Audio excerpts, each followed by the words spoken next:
ano po yung pangalan muna po nila or palayaw? Dave na, Dave. Ano ang top 3 na lugar na kailangan mong iwasan, lalo na kapag gabi na? First siguro sa C6 Bay, pangalawa sa Cavite. So far yun lang naman, Taguig and Cavite. Straight to the point, bakit po nyo ito iniiwasan? Kuha ng mga sipa ng motor, nakaw motor, ayan. Yan talaga yung top 1 na balita doon. Kaya yan yung mga delikadong lugar. Ramdam mo po ba na safety po ang community natin sa current administration? Wala pong tama mali, komento nyo po yan. Mas safe nung si Duterte pa ang nakaupo. Mas less krimen kasi nung siya pa ang nakaupo, mga nango-hold up, nawala na dyan. Kahit sa gabi, pwede kang maglakad eh. Sa ngayon kasi, hindi na eh. Tumaas na ulit yung krimen. Para sa akin po Dagdag ng, ayan, police visibility. Pag mas maraming police dyan na gumagala, mas lessen yung krimen na magagawa eh. Dagdagan natin yung hatol sa mga gumagawa ng masasamang ganyan.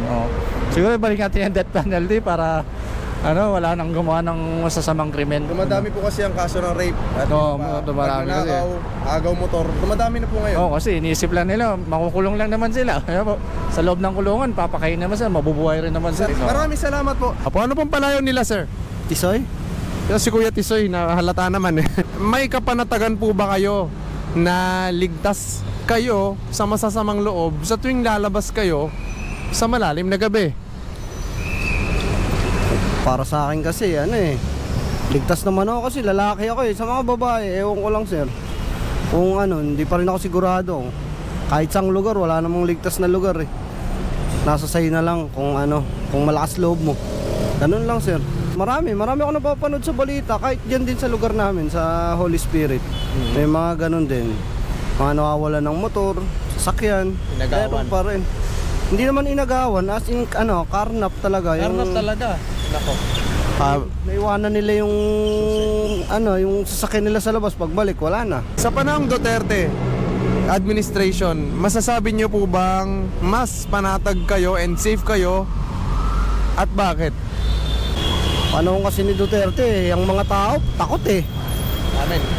Halos kukonti yung kriminalidad.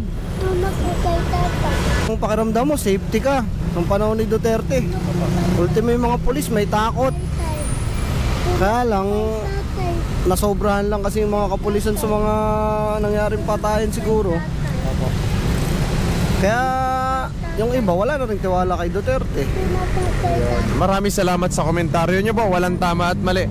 Anong estilo ng pamamahala po ang mas gusto nyo? Kay former President Duterte po ba or kay Marcos Jr. ngayon? At bakit po? Mas gusto ko yung panahon ni Duterte.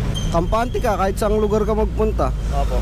Walang mga nangyayaring mga hold-upan, rape, yung mga tao takot gumawa ng kasalanan. Opo. Kasi alam nila may paglalagyan sila sa kamay na bakal eh. Sir Tisoy, maraming salamat at thank you po. May kapanatagan po ba kayo? Naligtas kayo sa masasamang loob sa tuwing lalabas kayo sa malalim na gabi sa panahon ngayon? Hindi ko sigurado. Bakit po? Dahil sa ngayong panahon, hindi natin alam kung ang lahat ng tao umabait ba o hindi. Yun lang ang sagot ko. Salamat po tay, maikli pero malaman. Sa panahon po ng Duterte administration, masasabi niyo po ba na mas panatag kayo and safe kayo kumpara ngayon at bakit? Sa kay Duterte, okay sana. Okay sana ang kan Duterte. Ang Duterte lang ang sagot ko. Kung wala palang nangyaring tukhang pala. Tukhang, ayun. So okay sana. Okay sana kung wala yun. Kaso lang, ang tiwala sa tao, nandun na nga. Kasi maganda man din si Duterte, pero nasisira nung siya ang pinagbuntulan sa tukhang.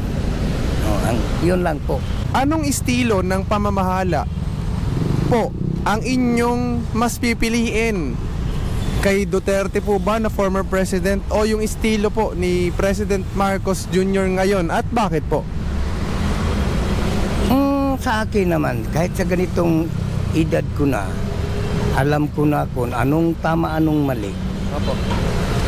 Sa Kay Marcos ngayon pamatakbo, okay din. Hindi natin alam sa sunod na mga taon. Siyempre, aabot pa ng mga 5 years o 5 years ba? Bago magpalit ito. Pantermino. Basta ngayon okay. Okay pa.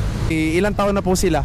77 po. Kay Marcos nung araw, sa hindi pa Marcelo, magandang buhay. Amen. Maganda. Kaso lang na may kunti ding diferensya na Hindi walang perpekto. walang perfecto kahit okay. May kunti ding diferensya, di ba Pero na? payapa naman. Payapa. Takot gumawa yung mga sasamang loob. Walay mga adik. Ay mga nung panahon. Nang-hold up. Wala yun. Wala na nung panahon. Nakakaingit sa panahon ni tatay. Walang tama at mali sapagkat ito'y komentaryo at inyong opinion. Walang tama at mali. Salamat po. Okay.